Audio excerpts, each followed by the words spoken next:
August 22nd, 2013. Across the Void. I left quickly in the morning, not wanting to get caught up in an extended goodbye. Again, my directions to Captain Bulag were a few hand signals and a long explanation in a language I didn't understand. The gist was that I had to go north, then later turn east. The yurt was barely out of sight when I came across an old car parked next to the road, and a family eating breakfast of tea, sugar cookies, and instant noodle soup. The mother waved for me to join along with her husband and 2 children. I was sipping on a cup of tea when 3 guys on a motorcycle came down the road and also stopped to sit with us. 10 minutes later, we all went our separate ways. That was the only traffic I would see for the rest of the day. Several hours later, I was lost again. A feeling of quiet desperation settled over me as I scrutinized the details of my surroundings for any clues to help me figure out where I was. The path wound between parched black hills which blocked me from seeing into the distance. Without a map or any landmarks for navigation, I was left with only my compass bearing, and I was going the wrong way. When I'm lost on my bicycle, my inclination in the past has been to take a guess, not go very far, then return to the same spot without any more information to help me make a decision. I've learned that I have to commit to going until I know for certain whether I'm on the right path or not. Today, in an extreme test of willpower, I pedaled for hours in what I thought was the wrong direction, but I wasn't sure. I was just about to turn around when I unexpectedly came upon a mining camp. The compound was a collection of white buildings with red rooftops, including dorms, offices, and a cafeteria. I stepped inside to find 3 people working at desks. A man playing poker on his computer paused his game and came to help me. After telling him I was lost, he invited me to the cafeteria for fresh bread and butter. 3 women were all in the lull between cleaning up from breakfast and preparing to cook lunch. I saw them laughing at a picture on a smartphone and realized they were connected to the internet. I got out my tablet and logged on to the most remote Wi-Fi connection I have ever found. I was able to bring up Google Maps and get a satellite view that showed me tracks in the sand that would take me to the next town. I was so happy. I knew where I was, and I knew where I was going.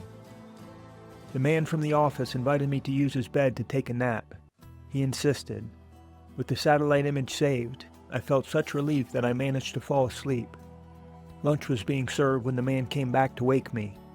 I walked into the cafeteria, and the whole room went silent as 150 shirtless Mongolian men turned to stare at me. We were all surprised that I was there.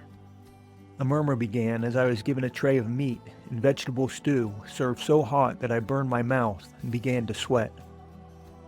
One of the miners excitedly called to me in clear English, "Come sit with us," and made room at his table.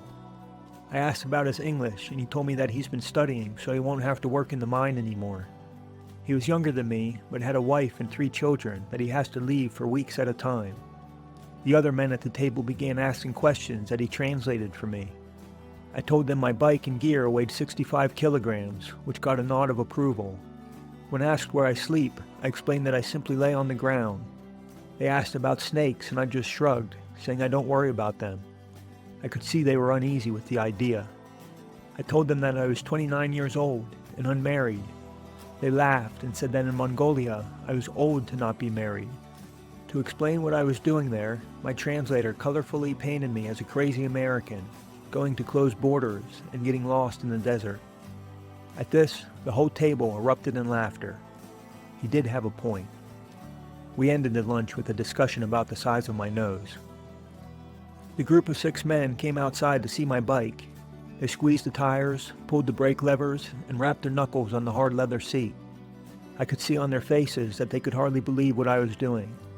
I thanked the man who had been translating and shook the hands of the others. They watched me pedal away, and soon I was out of sight. In the evening, I found a small oasis. Water bubbled out of the ground, grass grew thickly, and a thin black snake climbed among the surrounding rocks. A shrine was there, sheltered inside an open yurt made of concrete.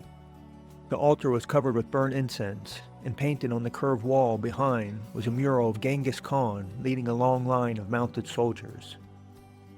I rinsed my face in the cool water and felt the stress of my situation dissipate. Across the wide flat beyond the spring was Kottenbulag. I set up camp 8 miles away, but I can still see the town, no more than a few small buildings illuminated in the bright white moonlight. I have another 200 miles to get back to the Chinese border, but I've navigated the land and my emotions far enough to know that I will get there.